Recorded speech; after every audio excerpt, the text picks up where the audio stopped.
I'm Elaine Reyes at the United Nations headquarters in New York, and this is UN Insider.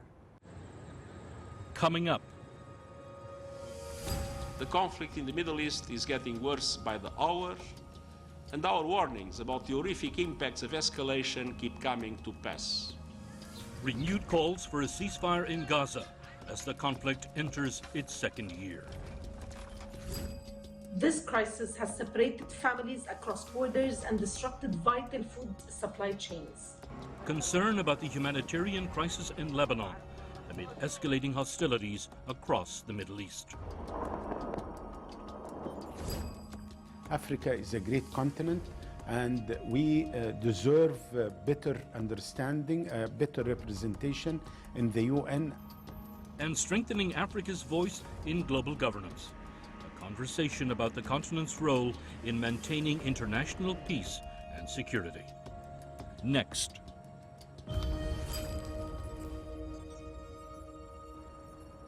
Monday marked 1 year of terror and conflict in the Middle East. On October 7th, 2023, Hamas launched coordinated attacks inside Israel, killing hundreds of people and kidnapping dozens more. Israel responded quickly, launching an offensive inside Gaza. A year later, the fighting has not let up. It's estimated that more than 40,000 Palestinians have been killed, and that number includes more than 16,000 children, according to Gaza's health ministry. Another 95,000 people have been injured. Around 100 Israelis remain captive in Gaza. The 7th of October is naturally a day to focus on the events of that awful day. I express my solidarity with all the victims and their loved ones. Since October 7th, a wave of shocking violence and bloodshed has erupted. The war that has followed the terrible attacks of 1 year ago continues to shatter lives and inflict profound human suffering for Palestinians in Gaza and now the people of Lebanon. I have spoken out about this often and clearly. It's time for the release of the hostages, time to silence the guns, time to stop the suffering that has engulfed the region. Israel now says it is engaged in a three-pronged fight in Syria, the Palestinian territories, and Lebanon. Here at the UN, officials are calling for an immediate end to the conflict and trying to prevent further escalations. The United Nations says Israeli bombardments from the air, land and sea have continued across the Gaza Strip, prompting another Emergency Security Council meeting on Wednesday. Briefing Council members, UNRWA's head, Felipe Lazzarini, said that the disregard for international law and a near-total breakdown of civil order is crippling its operations. Gaza is the most dangerous place in the world for aid workers. 226 UNRWA personnel have been killed in 12 months. United Nations premises, including 2/3 of UNRWA buildings, have been damaged or destroyed. Humanitarian aid convoys are looted by armed gangs and obstructed by Israeli soldiers, defining their own chain of command. The geopolitical divide was once again apparent in the council chamber as tempers ran high. Some council members defended Israel's inherent right to self-defense, while others accused Israel of deliberately targeting Palestinians. As this Security Council failed to hold the Israeli occupier accountable, it became emboldened, believing itself to be above the law. Those who remained silent or tried to justify today cannot claim to defend the rule of law tomorrow, because there will be no law except the law of the jungle. Fears of an all-out war in the Middle East continue to mount, with many council members again calling for an immediate ceasefire in both Gaza and Lebanon. The United States, Israel's biggest ally on the council, called on Israel to allow access of much-needed humanitarian aid, especially in the north. We're also concerned by recent action by the Israeli government to limit the delivery of goods into Gaza. When combined with new bureaucratic limits placed on humanitarian goods arriving from Jordan and the closure of most border crossings in recent weeks, these restrictions would only have the effect of intensifying suffering in Gaza. We need to see fewer barriers to the delivery of aid, not more of them. As the turmoil in the Middle East continues and the UN Security Council inaction criticized, the UN says it fears for the worst, including the threat of disrupting, if not suspending, the second round of the polio vaccination campaign scheduled for mid-October. It now hangs in the balance. Jody Jacobs, CGTN, New York.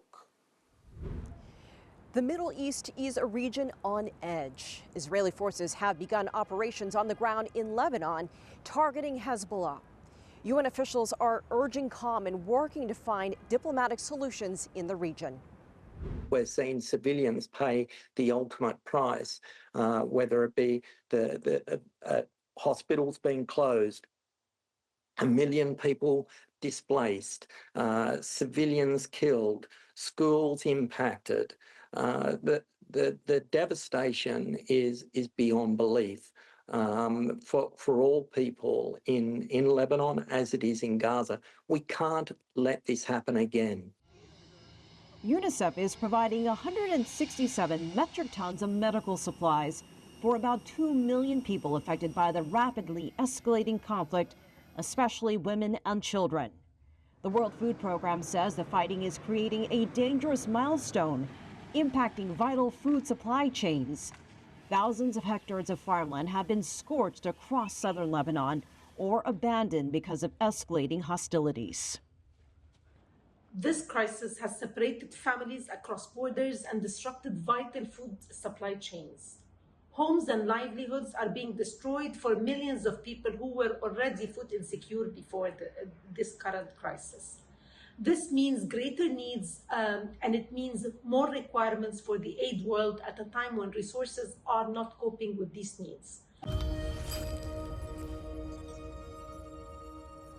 Years of fighting in Democratic Republic of the Congo have taken a heavy humanitarian toll. More than 6 million people have been displaced. The conflict has led to illness and disease, and the crisis has impacted other nations in Africa's Great Lakes region. Briefing the Security Council, the special envoy for the region warned of an alarming situation, with the heightened risks of renewed hostilities pointing to ongoing violence in the country's east. Daily fighting is taking a toll on the country's civilian population. Globally, Democratic Republic of the Congo now has the second highest number of people displaced by conflict. Members of the Security Council want to see steps taken to reinforce peace efforts. The countries of the region have made joint efforts to combat armed groups and strengthen border and defense cooperation, while the peacekeeping mission has actively protected civilians. All these merit our recognition. We urge all armed groups in the region to follow the spirit of the ceasefire agreement, silence the guns, stop the violence, and maintain the momentum of de-escalation. Let's take a look at some of the other issues on the UN's agenda. Without UNRWA, the delivery of food, shelter, and health care to most Gaza's population would grind to a halt.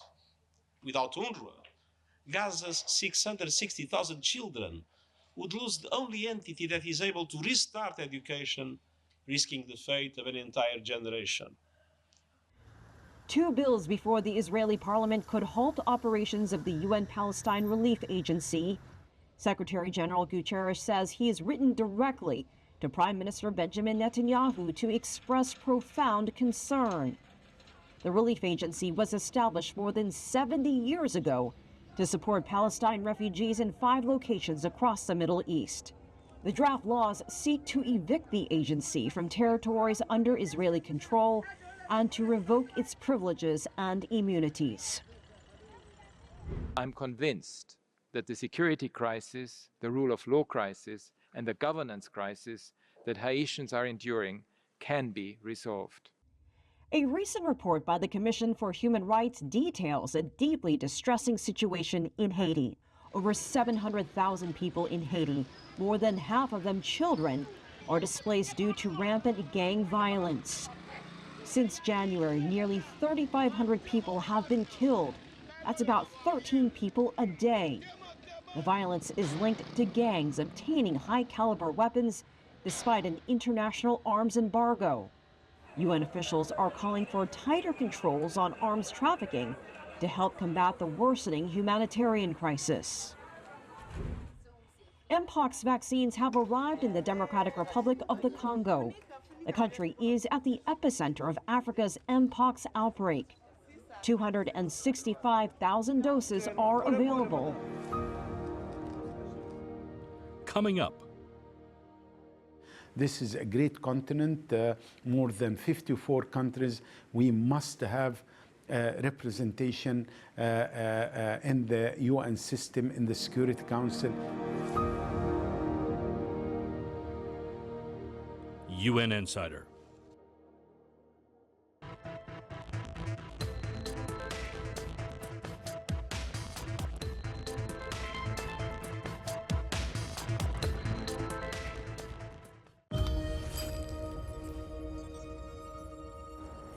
Cairo is among the key players in the ceasefire talks between Israel and Hamas. Egypt shares a land border with the Gaza Strip, a crossing that has proven vital to getting humanitarian aid into the besieged territory. I sat down with Egypt's Foreign Minister Badr Abdelhadi to discuss regional tensions in the Middle East and the role of the African continent in global governance. Minister Abdelhadi, thank you so much for joining us. Thank you so much for hosting me. Egypt has been working very hard for a long time now to de-escalate the conflict in Gaza. Now we see that there have been strikes in Lebanon on Hezbollah by Israel. And I want to get your thoughts on how concerned you are about that escalation. Well, of course, we are extremely concerned with the current situation in our region and the high tension. And there is a big possibility to drag the whole region into a full-fledged regional war. So that's why we are pushing very hard for de-escalation. We are against and we are condemning all kinds of unilateral and provocative actions, and including the policy of assassination. That's condemned by the government of Egypt. And we are working very hard for de-escalation. And we are with the view that, we have to address the root causes of the problems in our neighborhood, which is the ongoing aggression on Gaza. We are working with regional powers, with global powers, including beside the United States. We are working with China, with Russia, with India, with Brazil, with all different regional and global powers, with one objective: to push for an immediate ceasefire and to strike a deal on Gaza to release all hostages. And that's, of course, a major guarantee for de-escalation, and not to give excuse to any country or non-state actor to exploit the suffering of the Palestinians in order to promote a specific agenda. You bring unique perspective to this situation. You have a long career in diplomacy, but you worked at the Egyptian embassy in Israel. You were also director of Palestinian affairs at the foreign ministry. So what do you think you can bring to the situation as these negotiations continue? And are you optimistic about it? Unfortunately, I stopped to be optimistic, because, as I mentioned, we reached the moment of truth to reach a deal many times. But whenever we're being very close, one party is backing off. So, according to our experiences, we need 2 or 3 conditions in order to have more conducive environment for moving ahead. One is, of course, the political will must be there. And secondly, applying more pressure from the international community, because without that, unfortunately, you are leaving everything to one party to decide and maybe to take the whole region hostage to a specific narrow-minded political agenda. That's why more coordinated efforts from the international community is extremely important. And thirdly, of course, adherence to the principles enshrined in the UN Charter and international humanitarian law and the international law.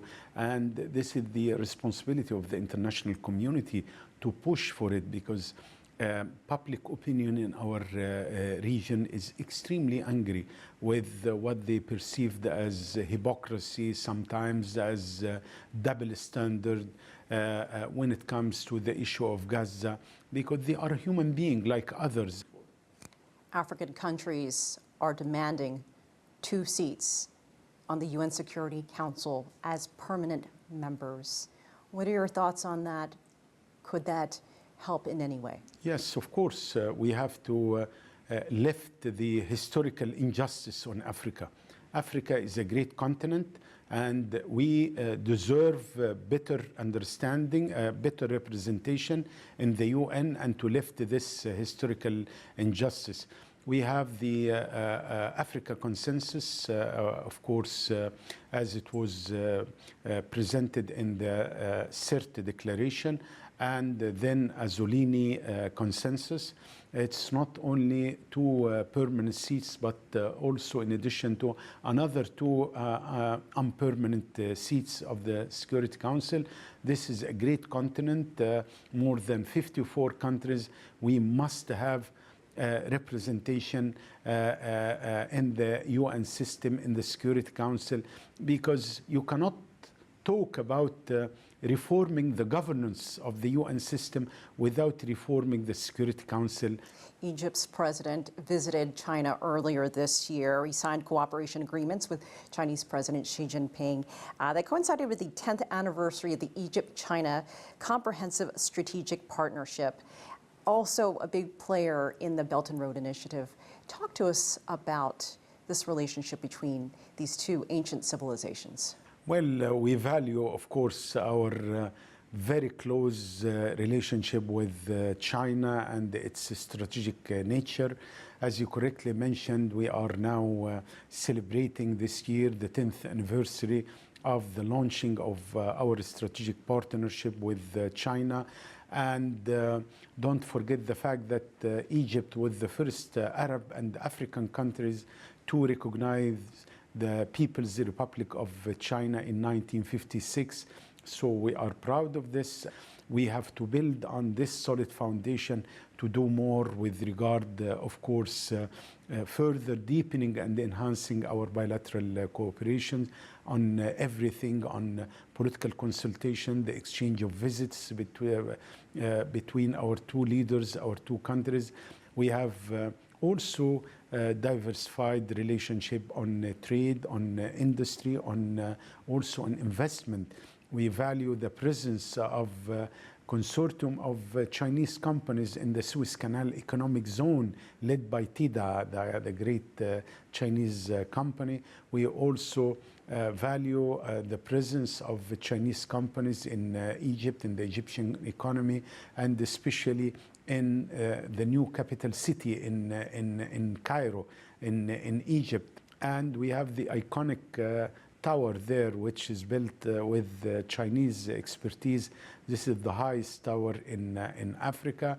Also we have cultural contacts and interactions with China. And we, as I mentioned, we value this strategic relationship, and we need to do more and more, because China is a huge, big, important country and a global power, and Egypt is a major and big and great regional power, and we're representing 2 great civilizations. So with the common interest and the common objectives, we can do more and more for the benefits of the 2 friendly countries, leaders, and peoples, of course. Foreign Minister Abduladi, thank you so much for joining us. Thank you. Thank you for hosting me. Coming up. Well, people assume that all homeless people are crazy or drug addicts or both. And there's an individual story behind every individual. UN Insider.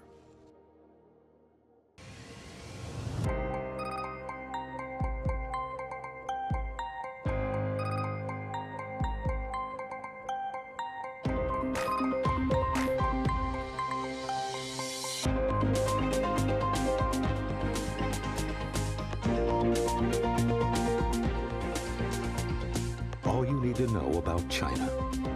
China 24, only on CGTN.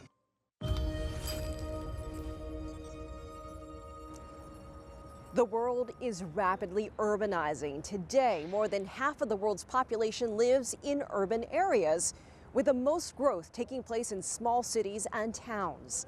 Addressing the challenges and opportunities posed by rapid urbanization is a focus of SDG number 11, creating sustainable cities and communities. UN Habitat estimates more than 1.8 billion people globally lack adequate housing. That number is expected to increase to 3 billion by 2030. 43 countries have taken steps to improve housing policies based on advice from UN Habitat. Globally, an estimated 150 million people are homeless. In the U.S. state of California, rapid urbanization has deepened that crisis.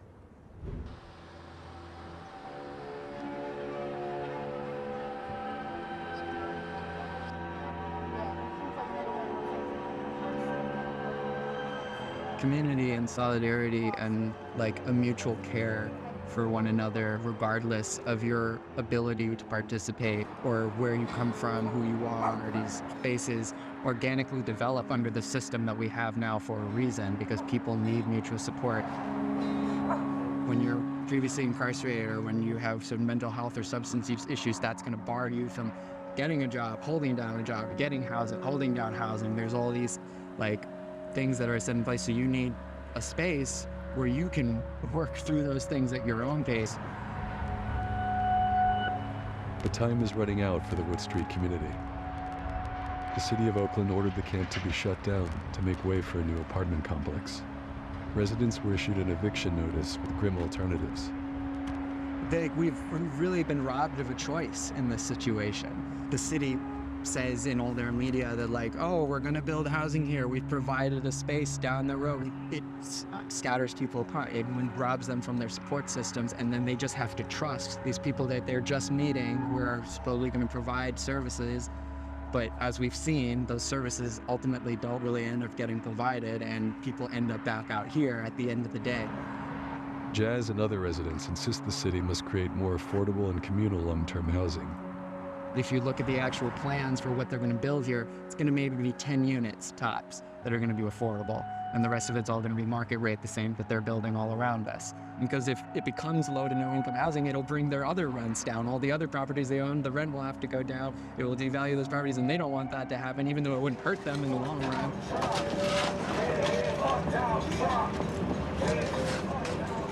Displacement of these communities, the eviction of people out of the streets with no real alternative, in our view, is not only a violation of human rights, but also a violation of the Constitution. And people are here saying, no, enough. We've been pushed enough. People who are here have been pushed here from all over other places, out of the inner city, out of the parks, out of all the places they've heard. They've been evicted and so on. And this is their last holdout. Well, they're pushed right up against the freeway. And then you go much further, you'd have to be treading water.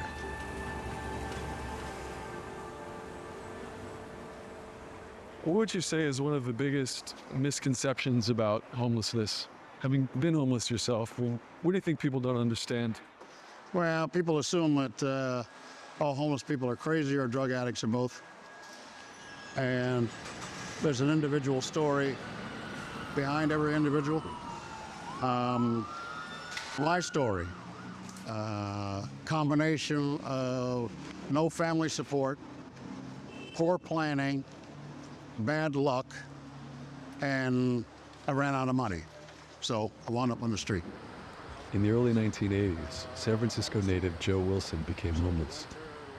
Today, Wilson is the director of Hospitality House, a community center and shelter in the Tenderloin, ground zero of the city's homelessness and addiction crises. Over the course of a year, 15,000 people come through Hospitality House. We have an employment program designed to reconnect folks back to the workplace. We find 250 people gainful employment. We have 400 people participating in one or more civic engagement activities. We have 10,000 people coming through both of our self-help centers, trying to, getting reconnected to something, to take that first major step for themselves. I can tell you the personal experience with homelessness, that is the hardest obstacle to overcome. The power and the belief in yourself when you've lost everything around you, all the trappings of identity, to find that core of belief in yourself that you still matter is challenging.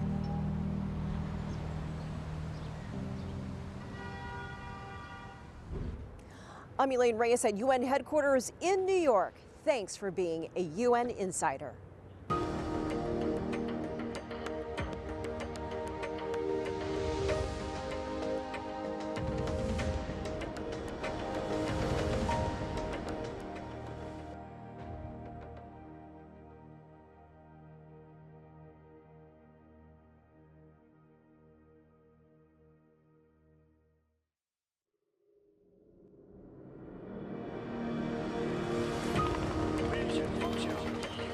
I'm Elaine Reyes at the United Nations headquarters in New York, and this is a special edition of UN Insider.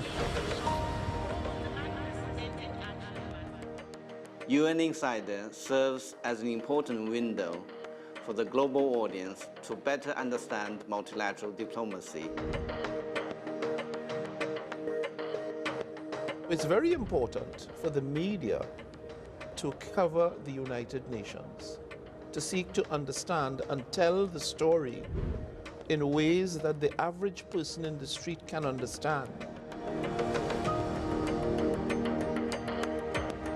I think it's very important that the media should contribute to conveying important messages about the reality of today's challenges. UN Insider has come to the UN, and we at the UN are so grateful to have it here. It is the only dedicated TV program to what is happening in the UN, and it is reaching so many people with, as it says in its title, inside the UN stories. Media plays an important role in providing objective information across the world. We think that media has a strong power of uplifting, what we are trying to convey as messages as developing countries. We need the mobilization of all peoples, of whole government and whole of society, and media can help us to be informed so that we also can make our part. I think the media is fundamental to enable citizens across the world, first of all, to understand what is the rationale of having the United Nations. It's not that there is one place on planet Earth that will tell the rest of the world what to do. It is a much more complex story.